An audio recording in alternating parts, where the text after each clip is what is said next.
Olá, bom dia para você. 15 pessoas estão internadas depois do grave acidente ontem na região serrana do Rio. Um ônibus com turistas de Minas tombou e deixou 10 mortos. Entre as vítimas está uma mulher grávida.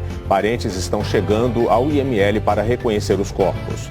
No Mato Grosso do Sul, uma batida entre 2 caminhões provocou uma explosão. 3 carros também se envolveram no acidente. 4 pessoas morreram.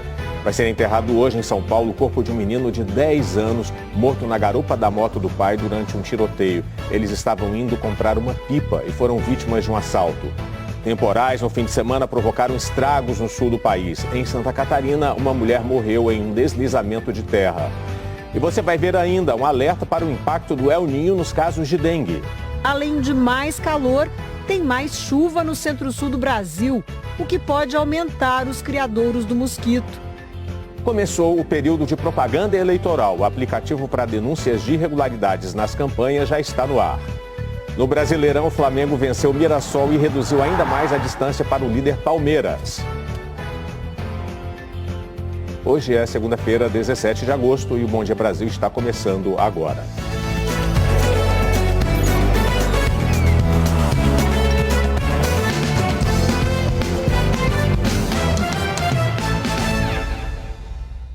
Parentes estão fazendo agora de manhã a liberação de corpos das vítimas do grave acidente ontem na Serra de Petrópolis, no Rio de Janeiro. 10 pessoas morreram e mais de 40 ficaram feridas.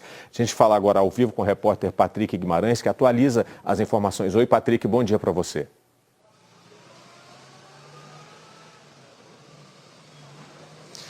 Oi, Elter, bom dia para você e a todos que acompanham o Bom Dia Brasil. Falo aqui em frente ao IML de Petrópolis. Familiares chegam a todo momento nesta manhã para fazer a liberação dos corpos. Ontem os familiares já vieram fazer esse reconhecimento. O primeiro corpo foi liberado agora há pouco, no início da manhã, o corpo de Keila Perucci da Silva, de 35 anos. Familiares confirmaram para mim aqui, não quiseram gravar entrevista, claro, muito abalados com a situação. Aqui para o IML de Petrópolis foram trazidos 9 dessas 10 vítimas fatais. A 10ª vítima chegou a ser socorrida com vida, não resistiu aos ferimentos e foi encaminhada ao IML de Nova Iguaçu. 7 vítimas foram identificadas até o momento, entre elas uma criança de apenas 7 anos de idade e uma jovem de 19, que estava grávida. Ela viajava junto com o marido, que sobreviveu com ferimentos leves. Dos 49 feridos, 5 continuam internados no Hospital Adão Pereira Nunes, em Duque de Caxias. Outros 9 foram levados para o Hospital Santa Teresa e 5 para a UPA, ambos em Petrópolis. Os hospitais não divulgaram o estado de saúde dos pacientes até o momento. Esse ônibus saiu de Belo Horizonte com destino a Copacabana. De acordo com a Agência Nacional de Transportes Terrestres, o ônibus era clandestino. A Polícia Civil investiga as causas do acidente e o motorista que sobreviveu vai ser ouvido pelos investigadores. Costa é uma das vítimas do acidente. Ela estava indo com 8 amigas comemorar o aniversário de 30 anos no Rio de Janeiro. As 9 sobreviveram. Tainara teve fraturas e foi transferida ontem da UPA do centro de Petrópolis para um hospital da cidade. A mãe dela veio de Belo Horizonte assim que soube do acidente. Até então ela estava bem, estava tranquila, estava sentindo muita dor, mas estava bem consciente. O ônibus saiu de Belo Horizonte, Minas Gerais, na noite deste sábado, em direção ao Rio de Janeiro. O acidente foi por volta de 4h30 da manhã, no quilômetro 91 da BR-040, na descida da Serra de Petrópolis. Dos 56 ocupantes, 10 morreram, todas mulheres, entre elas uma criança e uma grávida. No trecho tem uma obra que, segundo a concessionária, está sinalizada. Antes de 10 da manhã de domingo, o veículo foi destombado. Os passageiros do ônibus e o motorista foram socorridos para diferentes unidades de saúde aqui na região serrana e na Baixada Fluminense. Uma das vítimas contou que ela e as amigas acordaram assustadas no meio da madrugada com o ônibus em alta velocidade. Parecia que ele tinha perdido o controle porque ele passava por outros carros menores e ele não reduzia. Todo mundo percebeu tanto que na hora que a gente escutou o barulho do ônibus batendo na frente, no chão, todo mundo gritou: motorista, motorista, o que está acontecendo? E aí o ônibus tombou. As passagens de ônibus foram compradas na Estrela Guia Turismo.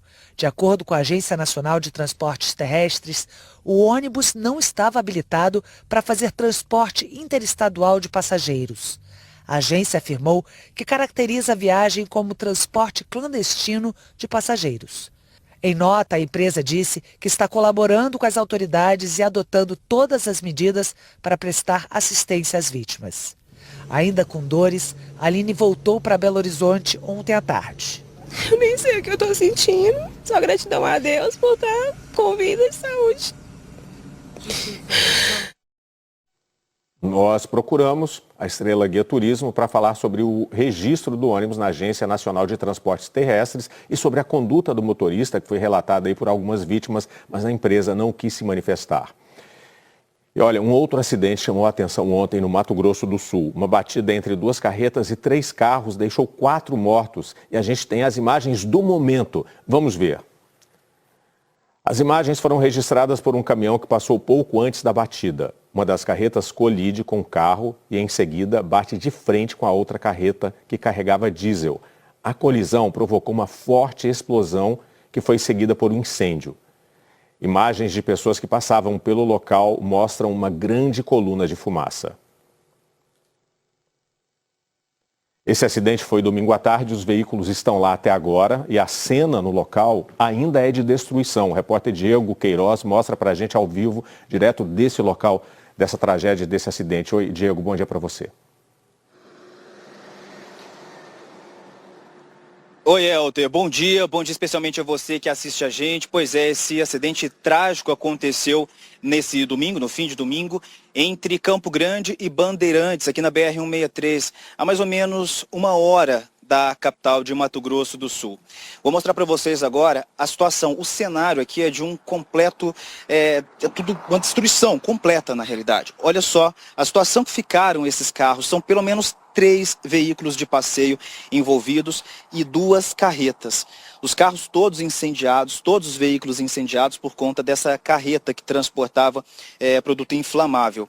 4 pessoas morreram, 6 ficaram feridas e por conta justamente desse material inflamável em um dos caminhões, o fogo se alastrou para a vegetação próxima à rodovia. Muita fumaça se estendeu aqui por toda a região. O trânsito ficou fechado até às 11h40 da noite para a retirada das vítimas e também dos corpos. A perícia esteve aqui, fez todo um trabalho. Esse fogo se alastrou aqui por uma propriedade, inclusive estão jogando água agora lá no fundo para evitar que as chamas se espalhem por esse local aqui onde tem uma plantação de eucalipto. Não há previsão ainda de retirada dos veículos aqui do local. A polícia vai investigar as circunstâncias desse acidente. E como eu disse, foram 4 pessoas mortas, 6 pessoas feridas, 3 pessoas feridas em estado grave tinham sido levadas para um hospital de uma cidade aqui do interior em São Gabriel do Oeste, mas agora foram levadas para a capital, Campo Grande, e a gente ainda vai atualizar o estado de saúde delas. Elter. Obrigado pelas informações, Diego. Imagens impressionantes, até aí do seu lado esquerdo ficou claro, a gente viu que ainda tem fogo ativo nos destroços aí dos carros, né? Obrigado pelas informações. Vai ser enterrado agora de manhã o corpo de um menino de 10 anos, gente, morto numa tentativa de assalto ontem em São Paulo. Sabina Simonato, bom dia para você. Ele estava com o pai, né, que é um policial militar, que reagiu e aí houve uma troca de tiros no local. Sim, Elter, bom dia a você, bom dia a todos. O menino Guilherme, como você disse, de 10 anos, estava indo com o pai comprar uma pipa. Um passeio simples que acabou em tragédia. Vamos com o João Neto, ele acompanha o velório do Guilherme. Oi, João. Oi, Sabina, bom dia para você, bom dia, Brasil. Essa despedida ocorre aqui num cemitério no bairro do Jaraguá, na zona norte da capital paulista. O Guilherme Souza Campos, de apenas 10 anos, estava com o pai, o policial civil Vinícius Campos. Dezenas de viaturas da Polícia Civil, com colegas do pai da criança, chegaram agora há pouco aqui para prestar solidariedade à família.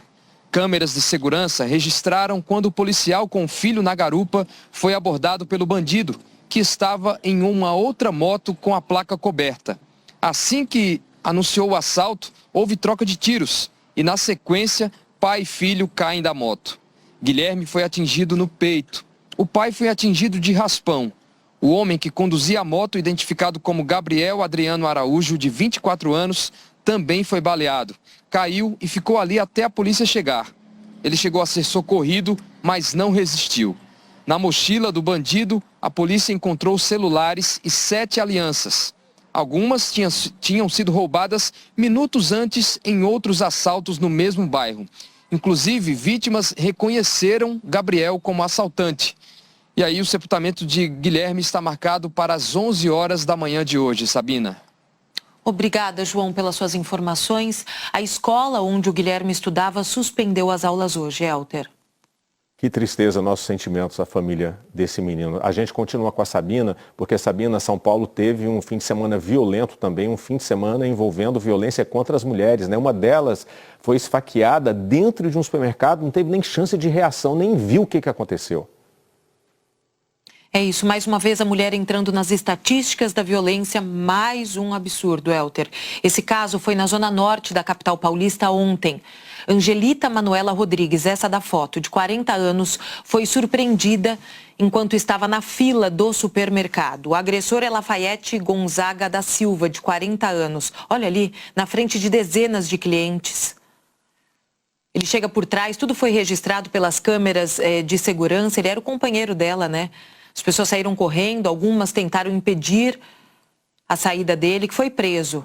Ela foi socorrida, mas não resistiu. Lafayette foi encontrado caído numa calçada com ferimentos nos pés. E, infelizmente, esse não foi o único caso na cidade. Num outro, no fim de semana, uma mulher foi agredida violentamente pelo marido. A agressão também foi registrada por câmeras de segurança, foi na zona oeste da cidade. Júlia Falcão, de 27 anos, foi espancada com socos e até um taco de beisebol, segundo ela, pelo marido, o empresário Ivo Cos. Ele ainda teria ameaçado a vítima com uma arma de choque. Ele foi preso em flagrante, teve a prisão convertida em preventiva. A Júlia contou ao Fantástico que foi agredida dentro de um carro e também na residência do casal. Nós vamos ouvi-la. Essa é a situação que meu marido me deixou. Essa é a situação. Ele me deu tapa e soco e eu tentei me defender com chutes. Ele tava com o taser na mão, com a máquina de choque, mas ele apertava, mas não chegou a encostar em mim. Eu acho que dessa vez ele tentou me matar. O empresário nega as acusações, a defesa dele diz que não vai se manifestar no momento em respeito às famílias. E esse não é o primeiro caso de violência envolvendo o empresário Ivo Cos. Ele já é investigado por atacar e ameaçar de morte um homem dentro de uma sinagoga, durante uma cerimônia religiosa em maio. Eu fico pensando, né, Elter, parece que a violência ela vai seguindo, sabe, aquele curso impune, repetitivo. Às vezes eu paro para pensar, eu falo, quando é que a gente vai acabar com esse martírio? Passa a semana, entra a semana e os casos ali num aumento, numa crescida. Uma teve a chance de viver, sobreviver, ainda que com o rosto deformado, a outra não. Um horror, e a gente tem sempre que dizer que esse é um assunto que tem que ser discutido por toda a sociedade, por nós homens, na escola, no trabalho, eu sempre digo no campo de futebol, no churrasco, porque essa é uma responsabilidade de todos nós. De todos. Até já, Sabina. Olha, a polícia do Rio, no Rio, a Polícia Federal está fazendo agora de manhã uma operação contra um esquema de falsificação de CPFs. Blindados estão na Cidade de Deus, na zona sudoeste da cidade, e também há equipes em Nova Iguaçu, na Baixada Fluminense. Segundo a PF, bandidos usavam documentos falsificados para obter os CPFs e contavam com a participação de funcionários que atuam em unidades de emissão do cadastro. O objetivo é cumprir 8 mandados de busca e apreensão. Os investigados podem responder pelos crimes de falsificação de documento público e corrupção ativa. Daqui a pouco, a chuva no sul do país provoca uma morte em Santa Catarina e o Rio Grande do Sul está em alerta. O El Niño reforça a necessidade do combate à dengue. Um estudo mostra que quanto maior for o calor, mais rápido o mosquito se desenvolve. Agora são 8 horas e 44 minutos. Provocou estragos e uma morte no sul do Brasil.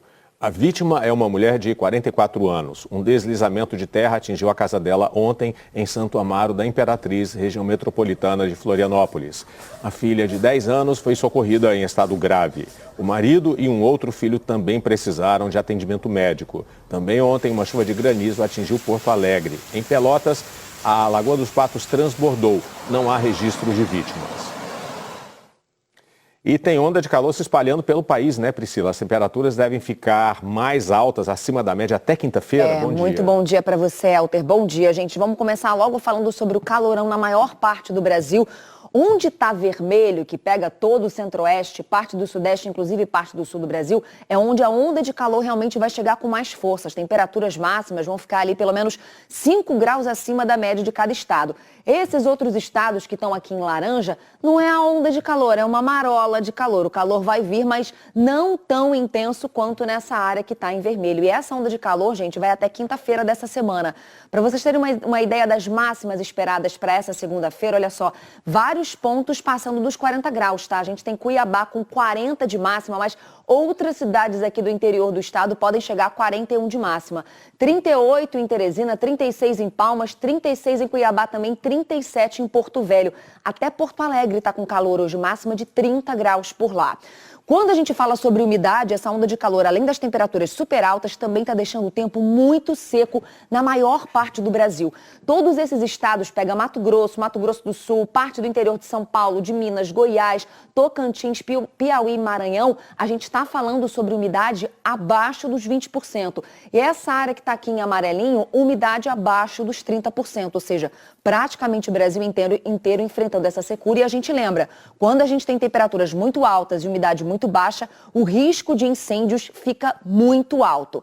Vamos falar sobre os sistemas que estão influenciando o Brasil hoje, porque hoje a gente já começa a ter algo que é muito característico dos efeitos do El Niño aqui no Brasil. A gente está com um bloqueio atmosférico. Essa onda de calor, ela é causada por uma massa de ar muito quente e ela impede qualquer frente fria de passar. A gente tem nesse momento uma frente fria que está ali na fronteira do Uruguai com o Rio Grande do Sul. Essa frente fria ela não vai conseguir chegar nem a Santa Catarina. É por isso que praticamente todo o sul do Brasil com tempo firme. O risco de chuva é realmente só nessa parte sul do Rio Grande do Sul, onde a frente fria consegue chegar. Até quarta-feira, essa frente fria chega ali na altura de Porto Alegre, até o centro do estado, mas não chega nem ao norte do Rio Grande do Sul, por exemplo, justamente porque tem esse paredão, essa massa de ar quente que não deixa a frente fria chegar. Além dessa chuva no Rio Grande do Sul, a gente também tem risco de chuva um pouco mais forte para o litoral do Nordeste. Vamos dar uma olhadinha onde a gente tem risco realmente de temporais? Como a gente falou, Rio Grande do Sul, a cidade de Santa Vitória do Palmar, a gente está esperando 70 milímetros de chuva para hoje. É uma chuva mais forte. E quando a gente fala sobre Maceió, Aracaju e Salvador, 30 milímetros de chuva é uma região ali do Nordeste que está recebendo um pouco mais de umidade do mar. Por isso que tem risco dessa chuva um pouco mais forte ao longo do dia. Pois é, Priscila, e o alerta de que o planeta deve enfrentar nos próximos meses um El Niño, né, de altíssima intensidade, fez acender mais um alerta para a saúde, por isso que a Sabina já está aqui de novo com a gente. Ela tem as informações, né, Sabina? Porque esse fenômeno, segundo os estudos, eles vão facilitar ainda mais a multiplicação de mosquitos que transmitem doenças como a dengue, por exemplo. Exatamente, gente. É isso que traz esse artigo publicado na revista científica Nature, com base em vários estudos sobre o assunto, entre eles de pesquisadores da Faculdade de Saúde Pública da Universidade de São Paulo. Aqui os testes comprovaram que quanto mais alta a temperatura, mais rápido o mosquito Aedes aegypti se desenvolve e entra na fase adulta. Nós vamos conferir agora a reportagem da Malu Maza. O aquecimento do planeta não é bom para a gente, mas tem vantagens para uma espécie que espalha doenças. O mosquito da dengue, que também transmite zika e chikungunya, se desenvolve mais rapidamente em temperaturas altas. Pesquisadores da Faculdade de Saúde Pública da Universidade de São Paulo fizeram o teste. A 25 graus de temperatura, o Aedes aegypti demora de 9 a 11 dias para ficar adulto. Já com 28 graus, o tempo diminui.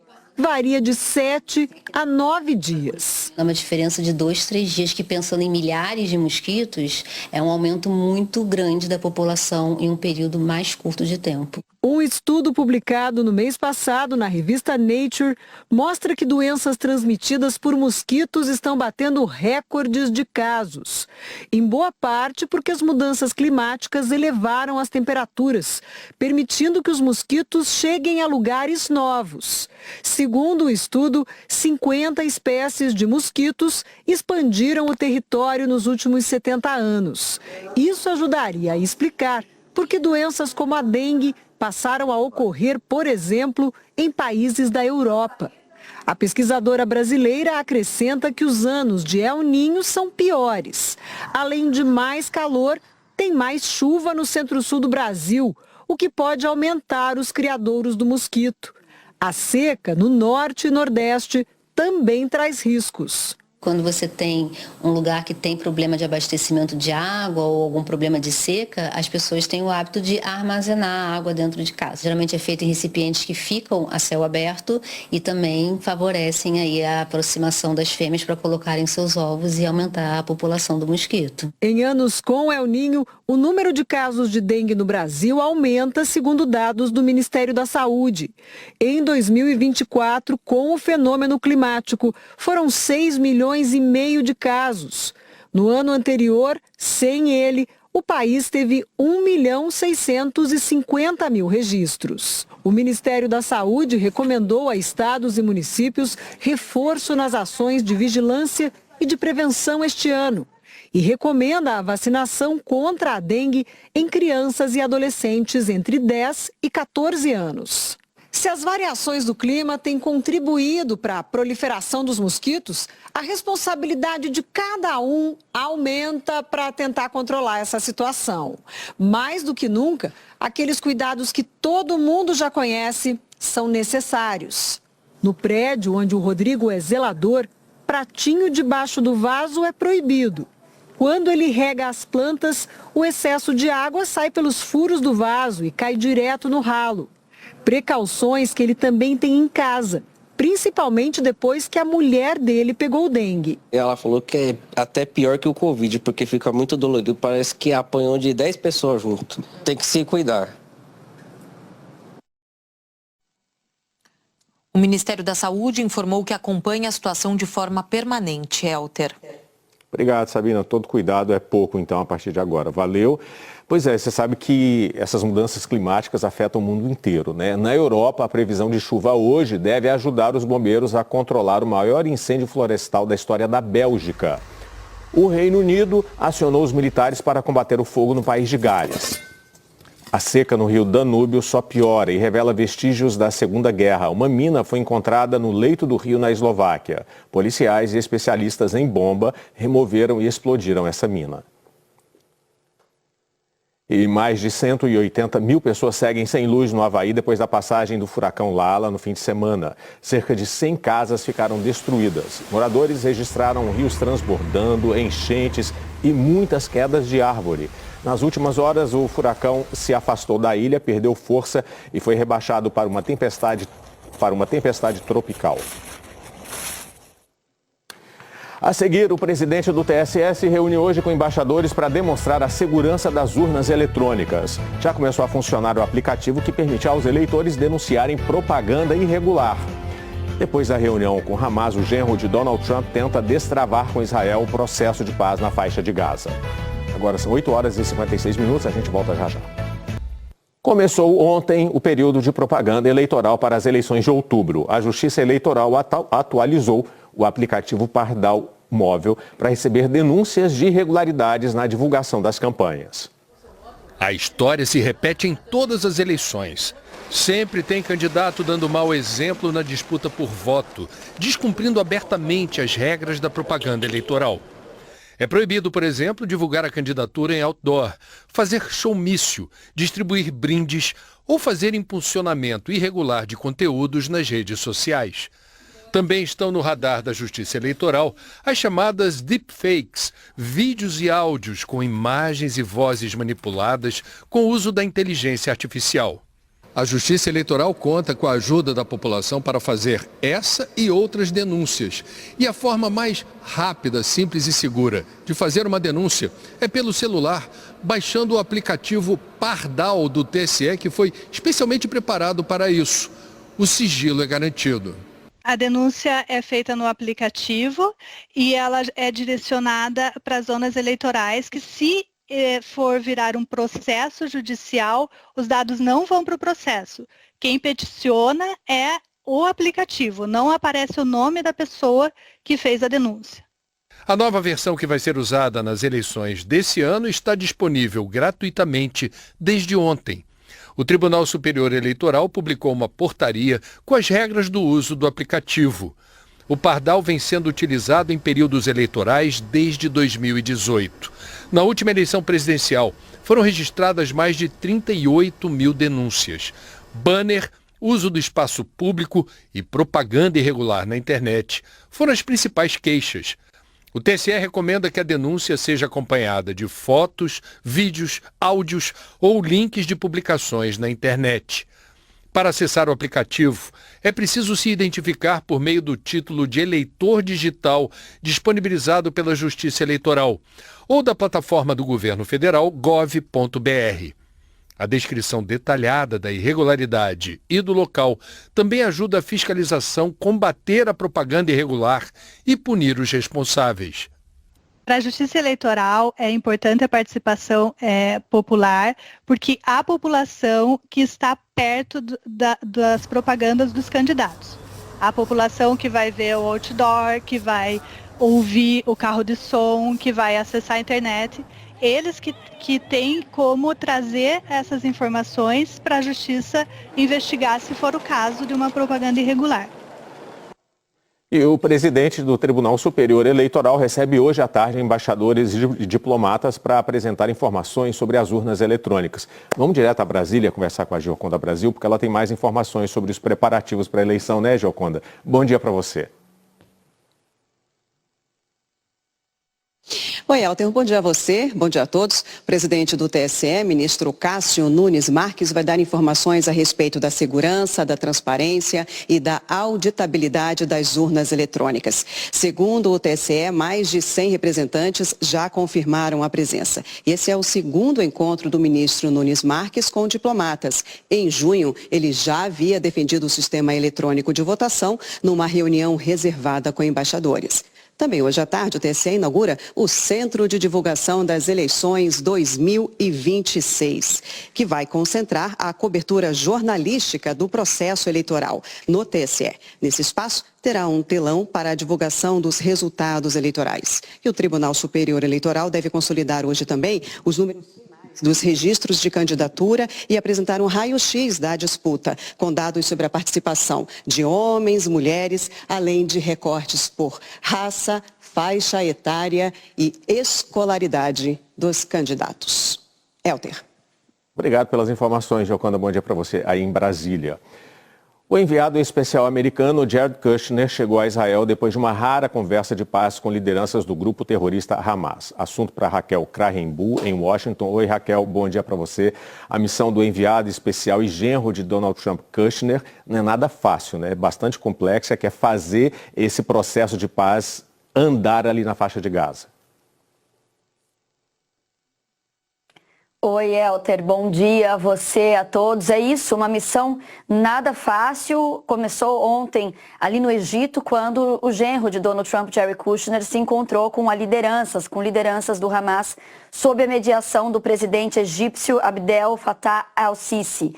Essas conversas têm o objetivo, como você falava, Elter, de garantir o desarmamento do Hamas, a retirada de Israel, de Gaza, e a reconstrução do território palestino, que foi devastado pela guerra. E depois do encontro, Hamas divulgou um comunicado afirmando que os mediadores agora têm a missão de convencer Israel a cumprir o plano de paz. Mas a gente lembra que na semana passada já o governo israelense rejeitou a proposta de 15 pontos que os Estados Unidos apresentaram. Israel desconfia das intenções do Hamas e também quer garantias que o grupo terrorista vai entregar as armas.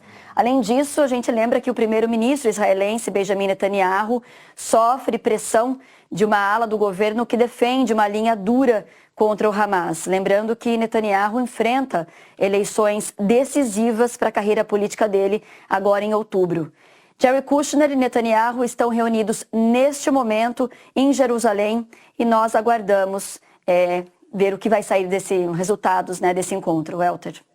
A gente segue acompanhando. Eu quero falar de um outro assunto internacional muito relevante com você, Raquel, né? Destaque no noticiário internacional hoje, que é a decisão do Donald Trump de reduzir abruptamente o tempo de manobras militares conjuntas programadas com a Coreia do Sul. Quais as consequências disso? O que está acontecendo? Isso mesmo, Elter, uma grande surpresa, e isso aconteceu mesmo depois de militares americanos e sul-coreanos terem alertado que a Coreia do Norte está ampliando a capacidade de combate. Lembrando que as duas Coreias ainda estão tecnicamente em guerra. Essas manobras conjuntas começaram hoje e estavam previstas para durar até o dia 27 de agosto, mas em uma postagem na rede social, Donald Trump disse que instruiu o secretário de guerra dele, Pete Hegseth, a reduzir o tempo dessas manobras. O presidente atribuiu a decisão dele à recusa da Coreia do Sul a se juntar aos esforços para desnuclearizar o Irã.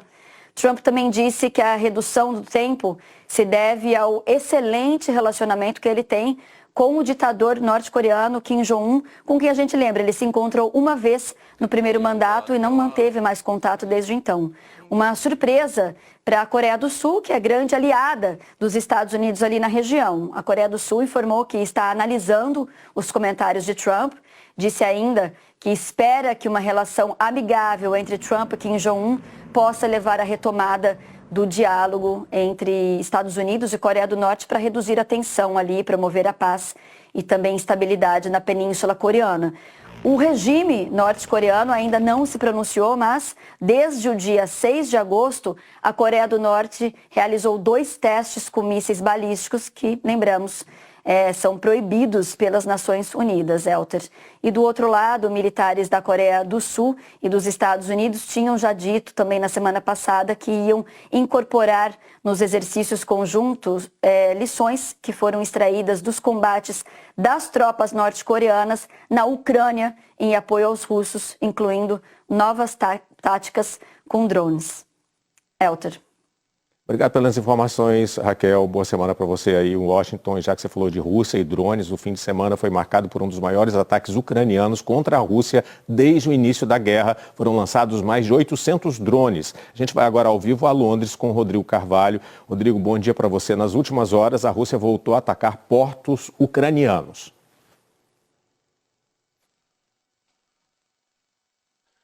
Vamos lá, Elter. Bom dia para você, para todo mundo. A Rússia mirou nessa madrugada em pontos estratégicos de infraestrutura. As forças russas atingiram a região de Ismail, perto da fronteira com a Romênia, que abriga o maior porto da Ucrânia no rio Danúbio, essencial para a exportação de grãos. Outro ataque atingiu tanques de armazenamento de combustível no porto de Odessa. 4 pessoas que estavam no navio civil com bandeira do Togo ficaram feridas. A Rússia também vem bombardeando a infraestrutura de energia da Ucrânia. A empresa estatal Naftogaz disse que suas instalações foram alvo de 13 ataques só na última semana. No domingo, a Ucrânia fez um dos maiores ataques com drone desde o início da guerra. Foram mais de 800 drones, cerca de 600 deles em direção à capital Moscou. 7 pessoas morreram. O ataque causou um incêndio em mais um depósito da empresa de vendas online Wild Berries. Segundo a Ucrânia, uma fábrica de produção de combustíveis para mísseis também foi atingida. De ontem para hoje, outro ataque ucraniano deixou 6 mortos e 4 feridos na região russa de Belgorod. Elter. Obrigado, Rodrigo. Em instantes, o Grupo Casas Bahia entra com pedido de recuperação judicial. A empresa diz que o objetivo é renegociar dívidas mantendo as operações. E morre aos 36 anos a atriz americana Hayden Panettiere, que atuou em séries de sucesso na TV. Agora são 9h11. Começou neste fim de semana o Festival de Cinema de Gramado na Serra Gaúcha. Até sábado, quase 100 filmes vão ocupar as telas. Os astros do cinema nacional constroem a calçada da fama de Gramado. Zezé Mota, de 82 anos, tem uma longa trajetória no festival. Nossa, esse namoro é muito antigo. Não, já não é mais namoro, né? já casei, estamos casados há muito tempo, eu e esse festival. Teve uma época que eu vinha todos os anos, porque eu tenho mais em torno de 60 filmes, né? Então, todos os anos tinha algum filme no festival. Também deixaram as marcas das mãos neste fim de semana Marina Rui Barbosa, Leandra Leal e Lázaro Ramos. O ator participa de Feito Pipa, o primeiro longa exibido na mostra competitiva, que conta a história de um menino cearense que sonha em ser jogador de futebol. Lázaro ainda faz parte de Antártida, superprodução do núcleo de filmes dos Estúdios Globo, que teve a primeira exibição pública em Gramado. O filme estreia dia 17 de setembro nos cinemas de todo o país. A gente precisa contar com quem está do nosso lado para sobreviver. É um filme sobre relações humanas. Não é à toa que tem esse elenco, com tantos atores assim, são especialistas em falar sobre intimidade. Então é muito legal ver um filme que é grande, mas íntimo. Na mostra de documentários foi exibido O Projeto, que tem coprodução da Globo Filmes, Globo News e Canal Brasil. Não vou fazer parto de cesariana em negro, índio e nordestino. A obra, feita ao longo de 6 anos, é uma reflexão sobre colonialismo, racismo e supremacia branca. O projeto, na verdade, ele foi pensado como um documentário ensaístico, performativo, né, onde eu e o Ivan Rodic, né, que é o co-diretor, co-autor, nos colocamos também à frente da câmera, a gente usa os nossos corpos e as nossas histórias para contar essa história dos desdobramentos desses 600 anos de colonização europeia, né? Durante o festival, alguns atores são homenageados pelo conjunto da obra. Esse ano, Celton Mello e Maria Fernanda Cândido vão receber o Quiquito de Cristal. Marcos Caruso ganhou o troféu Cidade de Gramado. Estar em Gramado e ser homenageado pelo cinema também, né, pelo audiovisual, mas e pelo cinema principalmente, é um orgulho de ter feito pequenas participações em grandes filmes. Ontem à noite, o elenco de Pele de Rinoceronte brilhou no tapete vermelho. O segundo longa da mostra competitiva é uma coprodução do Canal Brasil e Telecine. A história é inspirada em um homicídio que chocou o Brasil na década de 1970. Em pleno 2026, assim, a gente conta uma história que se passa nos anos 70. E como que ainda é um tema que a gente precisa falar, precisa expor, né? É muito grave, assim. Então acho que é um tema urgente não só para a pauta feminina, mas para o Brasil em geral, né? O destaque da noite de hoje é Emergência 53, a nova série original Globoplay que mostra a rotina de uma unidade móvel de urgência do SAMU. Vai ser lançada em uma sessão especial. Você não vai morrer. Emergência 53 estará disponível para o público na próxima quinta-feira, no Globoplay. Vida longa ao festival. Pessoal, só venham conhecer. Morreu essa madrugada a atriz americana Hayden Panettiere, aos 36 anos. Ela ficou conhecida por papéis em séries de TV como Nashville e Heroes. O último trabalho foi no filme Pânico 6, lançado em 2023. A morte foi confirmada pelo representante da atriz e a causa está sendo investigada. Hayden deixou uma filha de 11 anos. Em 2014, a atriz revelou uma depressão pós-parto e, posteriormente, um vício em drogas e álcool. Detalhes do velório e enterro ainda não foram divulgados. O Grupo Casas Bahia anunciou que entrou com pedido de recuperação judicial na Justiça de São Paulo. A companhia disse que o objetivo é renegociar dívidas, mantendo as operações sem interrupções relevantes. O grupo informou que tem uma dívida de 17 bilhões e 300 milhões de reais e que registrou prejuízo de pouco mais de 10 bilhões de reais no segundo trimestre. Para tentar melhorar as contas, a companhia vem mudando a operação e já fechou quase 300 lojas. O pão francês, um dos itens mais consumidos pelo brasileiro, ficou mais caro nos últimos anos. O preço do pãozinho subiu acima da farinha de trigo, que é a principal matéria-prima do produto. Pão francês quentinho, saindo do forno. Quando chega na prateleira, não dura muito tempo. Os clientes da padaria já sabem a hora da fornada e fazem fila para esperar por ele. De manhã sempre tem pão com queijo, pão com presunto, pão com hambúrguer, tem que ter pão. É ali religioso, 7 pãezinhos. Quem compra só de vez em quando talvez não tenha percebido, mas o preço do pão francês vem subindo há algum tempo. Do final de 2019, pouco antes da pandemia, para cá, a alta acumulada é de 53%. Gilvan percebeu. Quando era mais moleque, a gente ia na padaria e a gente comprava o pão por unidade, né? Antigamente, com R$1 você comprava 10 pães, você levava e você pedia a quantidade e você sabia quanto você ia pagar, né? Hoje não, você pede 10 pães e você não sabe quanto é que vai dar. O que chama a atenção é que o pãozinho está subindo mais que o principal ingrediente, a farinha de trigo. Se em pouco mais de 6 anos a alta do pão foi de mais de 50%, a da farinha ficou em 44,8%. A inflação do pão reflete as variações no preço da farinha no mercado internacional e também do dólar, já que importamos mais da metade da farinha que usamos por aqui. A gerente de padaria evitou como pôde, mas há 2 meses reajustou o valor do pão. Teve 3 aumentos assim consecutivos. Aí agora no último que teve, a gente não conseguiu segurar, aí a gente teve que passar para o consumidor. O economista da Fundação Getúlio Vargas, André Brás, que fez o levantamento da inflação do pãozinho nos últimos anos, com base nos dados divulgados pelo IBGE, explicou que outros fatores têm pressionado o preço do produto. São produtos industrializados. Eles têm um custo de produção mais complexo. Você leva em conta matéria-prima, você leva em conta energia, salários, impostos, margens de comercialização.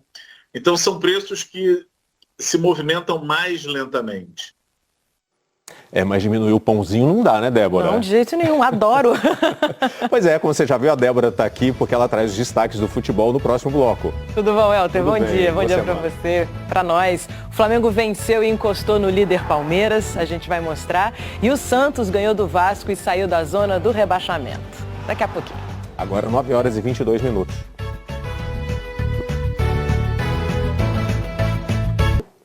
Hoje a gente ainda tem mais um jogo do Brasileirão, ainda não acabou, mais um jogo para fechar a rodada entre Internacional e o Remo. E aí, amanhã, todo mundo confere aqui no Bom Dia Brasil esses lances.